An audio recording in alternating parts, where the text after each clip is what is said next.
اور میں یہاں آپ کے سامنے ایک بات رکھنا چاہتا ہوں، شاید آپ چونکیں بھی پریشان بھی ہو جائیں، لیکن انشاءاللہ وہ پریشانی جلدی رفع بھی ہو جائے گی۔ دیکھیے، ہمارے جو اسلاف ہیں، صحابہ کرام کے بعد ائمہ، یہ ہمارے اسلاف میں چوٹی میں ہیں۔ ان اسلاف میں، ان ائمہ میں دو بنیادی قسمیں ہیں، ایک محدثین اور ایک فقہاء۔ محدثین، ان کا کام کیا تھا؟ قرآن تو اللہ نے خود جمع کر دیا تھا، میں پہلے دن بیان کر چکا ہوں حضور کے سیرہ مبارک میں۔ حضور نے صحابہ کو اسی ترتیب سے قرآن پڑھا دیا اور سینکڑوں صحابہ نے یاد کر لیا۔ پھر جو کمی اگر رہ گئی تھی، کتابی شکل میں حضرت ابو بکر لے آئے۔ پھر اگر اس میں کوئی فرق پڑ رہا تھا پڑھنے کے انداز میں، تو ایک کتابت کے اوپر جمع کر دیا حضرت عثمان نے۔ بات ختم ہو گئی۔ خلافت راشدہ میں قرآن کا معاملہ تو محفوظیت کی آخری درجے کو پہنچ گیا۔ اب اصل مرحلہ کیا تھا؟ حضور کے اقوال مبارک کو جمع کرنا، ان کو بھی تو سمیٹنا ہے نا۔ صحابہ ہیں، منتشر ہو گئے ہیں، کوئی صحابی کوفے چلے گئے، کوئی صحابی دمشق چلے گئے، کوئی کہیں چلے گئے، کوئی کہیں چلے گئے۔ میزبان رسول جو ہے وہ دفن ہے قسطنطنیہ کی فصیل کے باہر، حضرت ابو ایوب انصاری رضی اللہ تعالی عنہ۔ اب ان سب کے پاس، کسی کے پاس اتنی احادیث، کسی کے پاس اتنی احادیث، ان کو جمع کرنے کا کام، پھر چھان پھٹک کرنے کا کام، پھر مرتب کرنے کا کام، یہ کس نے کیا؟ محدثین کرام نے۔ بہت بڑے محسن ہیں اس امت کے محدثین کرام، پوری زندگیاں کھپائیں۔ ایسا بھی ہوا ہے، ایک صحابی مدینے سے چلتے ہیں، ایک محدث مدینے سے چلتے ہیں، انہیں معلوم ہوتا ہے کہ ایک صحابی دمشق میں ہے، ایک حدیث وہ بیان کرتے ہیں، ذرا باریک بات ہے، سمجھ لیجئے گا۔ ان کو وہ حدیث معلوم تھی، لیکن وہ حدیث 3 راویوں کے راستے سے آ رہی تھی۔ ان کے پاس جو حدیث تھی وہ 2 راویوں کے حوالے سے تھی۔ اب وہ جاتے ہیں اور وہ بیت المقدس کا اور وہ دمشق کا سفر کرتے ہیں صرف اس حدیث کو سننے کے لیے، سواری سے اترتے بھی نہیں۔ میں نے سنا ہے آپ حضور کی یہ حدیث بیان کرتے ہیں، جی ہاں، ذرا مجھے سنا دیجئے۔ سنا دیا، ویسے ہی اپنے اونٹ کی جو ہے گردن موڑ لی کہ واپس، بھائی اترو، ٹھہرو، قیام کرو۔ نہیں، میں صرف ایک حدیث رسول تم سے سننے کے لیے آیا تھا، میں اپنے اس سفر میں کوئی اور مقصد جمع نہیں کرنا چاہتا۔ یہ کام کیا محدثین نے۔ بہرحال میں اس وقت جمع و تدوین حدیث کے موضوع پر میری گفتگو نہیں ہے، لیکن چونکہ ہمارے اس جدید دور کے فتنوں میں ایک فتنہ ہے انکار حدیث کا۔ لوگ سمجھتے ہیں جیسے کہ ڈرائنگ رومز میں بیٹھے ہوئے آرام سے کتابیں پڑھتے ہیں، شاید ایسے ہی محدثین کا کام تھا۔ انہوں نے جس طرح زندگیاں لگائی ہیں اور جس طریقے سے حدیث کو جمع کرنے کے لیے مشقتیں جھیلی ہیں، اس کا آج ہم تصور نہیں کر سکتے۔ اچھا، وہ تو محدثین کرام ہیں، ان میں بھی اب ایک کا نام نوٹ کر لیجئے، چوٹی پہ کون ہے؟ امام بخاری، امام مسلم، امام ترمذی، امام احمد ابن حنبل، امام ابن ماجہ، امام ابو داؤد، سب ہیں، لیکن چوٹی پر رئیس المحدثین کون ہے؟ امام بخاری۔ اچھا، اب تیسرا طبقہ ہے ہمارے ہاں، دوسرا، وہ ہے فقہاء۔ قرآن بھی جمع ہو گیا، حدیث بھی آ گئی، اب اس سے احکام نکالنے بھی تو ہے نا، استدلال کرنا ہے، حدیثوں کو جوڑنا ہے، قرآن کے ساتھ ان کا ربط تلاش کرنا ہے، اور پھر کوئی حکم تلاش کرنا ہے، اجتہاد کرنا ہے۔ یہ کام جنہوں نے کیا انہیں ہم کیا کہتے ہیں؟ فقہاء کرام۔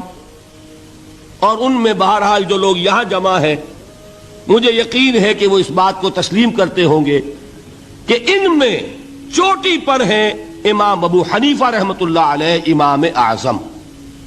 ٹھیک ہے، کسی کی رائے ذرا مختلف بھی ہو سکتی ہے، کوئی شافعی مسلک کا ہے تو امام شافعی کو بہرحال وہ اونچا درجہ دے گا، مالکی مسلک کا ہے تو امام مالک سے اسے زیادہ نسبت ہے۔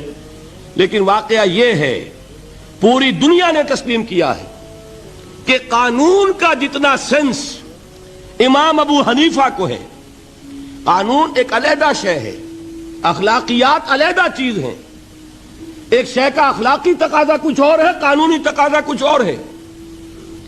آپ کو کسی نے تھپڑ مارا، اخلاقی تقاضا کیا ہے؟ معاف کر دو بھائی، اور قانونی تقاضا کیا ہے؟ جوابی تھپڑ رسید کرو، اس لیے کہ اگر یہ نہیں کرو گے تو اس کی ہمت افزائی ہوگی، یہ کسی اور کو بھی تھپڑ مارے گا۔ قانون کا تقاضا یہ ہے، السن بالسن، دانت کا بدلہ دانت، والاذن بالاذن، کان کا بدلہ کان، قانون یہ ہے۔ اور اخلاق کا تقاضا کیا ہے؟ وَإِن تَعْفُوا وَتَصْفَحُوا وَتَغْفِرُوا، اگر تم بخش دو، معاف کر دیا کرو، لوگوں سے درگزر کیا کرو، فَإِنَّ اللَّهَ غَفُورٌ رَحِيمٌ، تو اللہ بھی تو غفور اور رحیم ہے۔ تقاضے متضاد ہو گئے کہ نہیں؟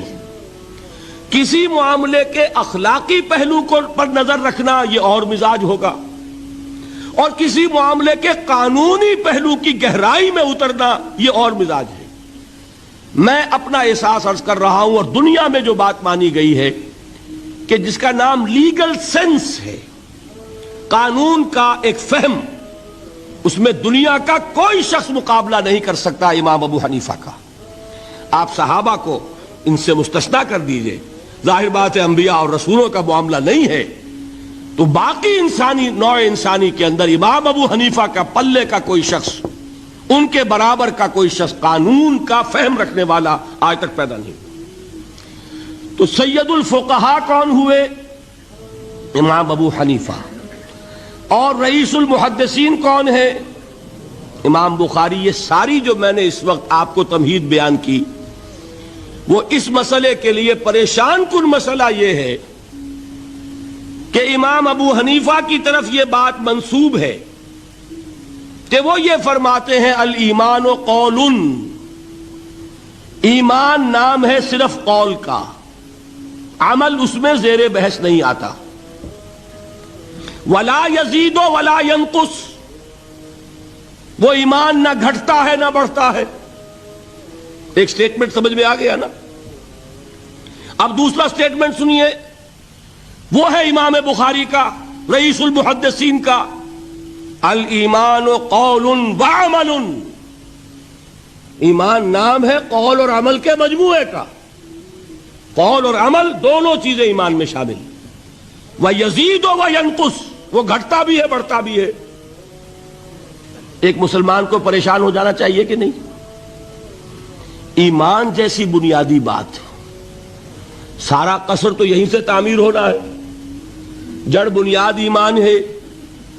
ایمان کے بارے میں کوئی 14ویں صدی کے 15ویں صدی ہجری کے کوئی علماء ہوں، بڑے سے بڑے ہوں، ان کا اختلاف ہو جائے تو تشویش نہیں ہوگی۔ یہ کن کے درمیان اختلاف ہو رہا ہے؟ رئیس المحدثین امام بخاری اور سید الفقہاء امام ابو حنیفہ۔ اور کتنا بنیادی اختلاف، بظاہر متضاد باتیں، بظاہر کہہ رہا ہوں میں نے کہا تھا مجھے پہلے آپ کو پریشان کرنا ہے، پھر تاکہ آپ کی سمجھ میں بات آئے یہ پریشانی رفع کیسے ہوتی ہے، اسی سے علم میں اضافہ ہوتا ہے۔ بات جو ہے وہ گہرائی کے ساتھ سمجھ میں آتی ہے کہ مسئلہ پہلے سامنے ہو۔ مسئلے کی اہمیت سامنے نہیں ہوگی تو آپ توجہ اتنی نہیں کریں گے۔ تو دیکھیے تضاد کتنا ہے، بعد المشرقین جسے کہتے ہیں ہم اپنے محاورے میں، کہ ایک مشرق کی بات ہے تو دوسری مغرب کی ہے۔ الایمان قول، نہیں، الایمان قول وعمل، تضاد ہے نا۔ لا یزید ولا ینقص، نہیں، یزید وینقص، تو یہ تو معلوم ہوتا ہے کہ بہت زبردست اختلاف ہے جو حل نہیں ہو سکے گا۔ اللہ تعالیٰ کا شکر ادا کرتا ہوں، اس نے اس کا حل سمجھایا۔ اور کیسا سمجھایا؟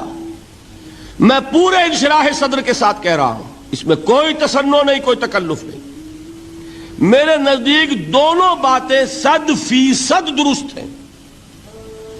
یہ نہیں کہ 50% یہ درست 50% وہ درست، نہیں، یہ بھی 100% درست، یہ بھی 100% درست۔ فرق کیا ہے؟ محل مختلف ہے۔ امام ابو حنیفہ قانونی ایمان کی بات کر رہے ہیں اور امام بخاری حقیقی ایمان کی بات کر رہے ہیں۔ قانونی ایمان کے اعتبار سے 100% درست ہے یہ بات کہ وہ صرف قول ہے، عمل نہیں، زیر بحث آئے گا۔ ایک شخص نماز نہیں پڑھتا کافر نہیں ہے، نماز کا منکر ہو جائے کافر، زکوٰۃ نہیں دیتا فاسق ہے، فاجر ہے، کافر نہیں ہے، زکوٰۃ کہہ دے کہ ہے ہی نہیں دین میں، کافر۔ فرشتہ کس نے دیکھا، کیا پتا کیسا ہوتا ہے؟ حضور نے بھی اصل فرشتہ اپنی اصل ملکی شکل میں صرف 2 دفعہ دیکھا ہے، ورنہ تو انسانی شکل میں آتا تھا یا نظر ہی نہیں آتا تھا۔ 2 باتیں تھیں، وہی ہو جاتی تھی، نظر کوئی نہیں آتا تھا، یا انسانی شکل میں نظر آیا۔ اصل ملکی شکل میں حضرت جبرائیل کو 2 مرتبہ دیکھا۔ وَلَقَدْ رَآهُ بِالْأُفُقِ الْمُبِينِ وَلَقَدْ رَآهُ نَزْلَةً أُخْرَى عِنْدَ سِدْرَةِ الْمُنْتَهَى، ایک مرتبہ افق مبین پر دیکھا، ایک مرتبہ سدرۃ المنتہا کے پاس جبرائیل اپنی اصل شکل میں ظاہر ہوئے۔ اب ظاہر بات ہے ہم نے تو نہیں دیکھا نا، لیکن ہم مانتے ہیں جبرائیل کو، مانتے ہیں فرشتوں کو، نہیں مانیں گے کافر ہو جائیں گے۔ تو معلوم ہوا کہ قانونی ایمان جس پر دار و مدار ہے کفر اور اسلام کا، اس کا کل دار و مدار صرف قول پر ہے، ماننے پر ہے، اقرار باللسان پر ہے۔ یہ بات آپ نے سنی ہوگی، امام ابو حنیفہ کا قول ہے 100% درست کہ گناہ کبیرہ سے بھی انسان کافر نہیں ہوتا۔ کبیرہ گناہ ہے، شراب پی ہے، کافر نہیں ہے، حد لگا دو۔ حضرت عمر نے اپنے بیٹے پر حد جاری کی، ایک مرتبہ مصر میں حد جاری ہو چکی تھی، لیکن حضرت عمر کو احساس ہوا کہ وہاں شاید رعایت کی گئی ہوگی خلیفہ کے بیٹے پر حد جاری کرنے میں، لہذا پھر بلایا اپنے پاس اور دوبارہ حد جاری کی۔ حد جاری کرو لیکن کافر نہیں ہوگا۔ اگر کسی سے زنا ہو گیا ہے، میں آپ کو واقعہ سنا چکا، غامدی خاتون، حد جاری ہو جائے گی، لیکن یہ کہ اس کو کافر نہیں کہہ سکتے۔ کافر کیا کہیں گے؟ میں تو سنا چکا آپ کو کہ ذرا کسی نے کہہ دیا بے حیا عورت تھی تو حضور نے کیسی ڈانٹ پلائی ہے، کتنا اس کا رتبہ بیان کیا ہے۔ اس نے تو وہ توبہ کی ہے کہ مگر مدینے کی پوری آبادی پر اس کو تقسیم کر دیا جائے تو سب کی نجات کے لیے کافی ہو جائے۔ معلوم ہوا تکفیر اور ہے اور کسی کا فاسق و فاجر ہونا اور ہے، اس میں حد فاصل انسان کا اقرار ہے۔